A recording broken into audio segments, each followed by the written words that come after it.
당신의 잃어버린 영광을 찾아드립니다. 성범죄 피해자 전문 한진아 변호사입니다. 헌법 제297조에서는 폭행 또는 협박으로 사람을 강간한 자는 3년 이상의 유기징역에 처한다고 규정하고 있습니다. 따라서 폭행뿐만 아니라 협박을 수단으로 한 간음에 대해서도 강간죄로 고소할 수 있는데요. 그러면 어느 정도의 협박이라야 할까요? 법원은 피해자의 항거를 불가능하게 하거나 현저히 곤란하게 할 정도의 것이라고 판단하고 그 판단 기준에 대해 협박의 내용과 정도, 사건의 경위, 피해자와의 관계, 행위 당시와 그 이후의 정황 등 모든 사정을 종합적으로 판단해야 한다고 설시하고 있습니다. 결국 종합적으로 여러 가지 사정을 고려해야 된다는 것인데요.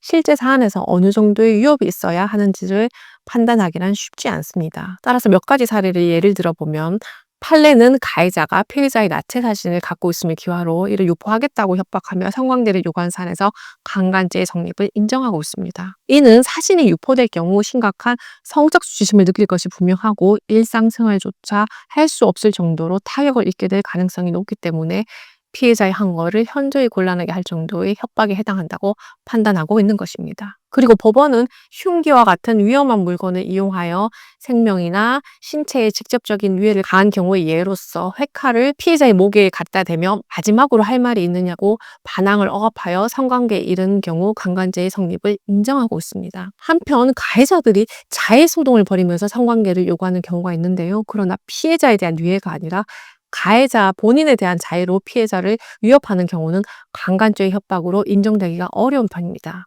판례 중에 가해자가 네가 보는 앞에서 죽겠다고 말하며 자해소동을 벌인 사안이 있었는데요. 피해자가 죽는다더니 왜 안 죽어요? 라며 대응한 사안이 있었는데요. 이때 피해자의 항거가 현저히 곤란한 상태에 빠졌다고 보기 어렵다며 강간죄의 성립을 부정한 사례도 있었습니다.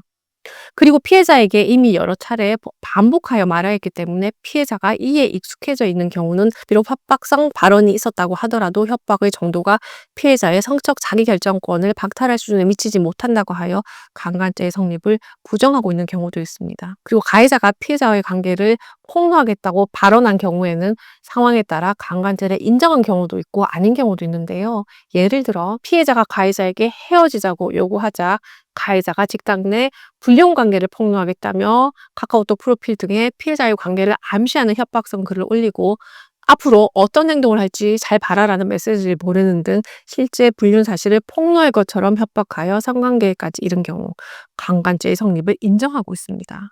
왜냐하면 유부녀인 피해자가 불륜 사실이 폭로될 경우 명예훼손, 가족관계 파탄, 경제적 생활 기반의 상실 등 막대한 피해를 입을 수 있기 때문에 이러한 심리적 압박이 피해자의 항거를 현저히 곤란하게 할 정도에 해당한다고 판단한 것입니다. 반면 가해자가 피해자에게 수차례에 걸쳐 너의 부모님에게 우리 관계를 알리겠다고 말한 경우 이미 여러 차례 반복하여 온 말이고 이에 따라 피해자가 익숙해져 있는 경우에는 강간죄의 협박으로 보기 어렵다고 판단하고 있습니다. 결국 같은 협박성 발언도 실현 가능성이 있어 보이거나 피해자에게 치명적인 피해가 발생할 수 있는 상황에서 보다 쉽게 강간죄 협박으로 인정될 수 있다는 점 참고하시기 바랍니다. 이 외에도 가해자가 피해자에게 단순히 욕설만을 한 정도로는 강간죄의 협박으로까지는 보지 않는다는 것이 판례의 입장입니다. 오늘은 강간죄 협박에 대해서 살펴보았는데요. 저는 우리 피해자분들 홀로 외로운 길 가지 않도록 함께 하겠습니다. 다음 영상에서 또 뵙겠습니다.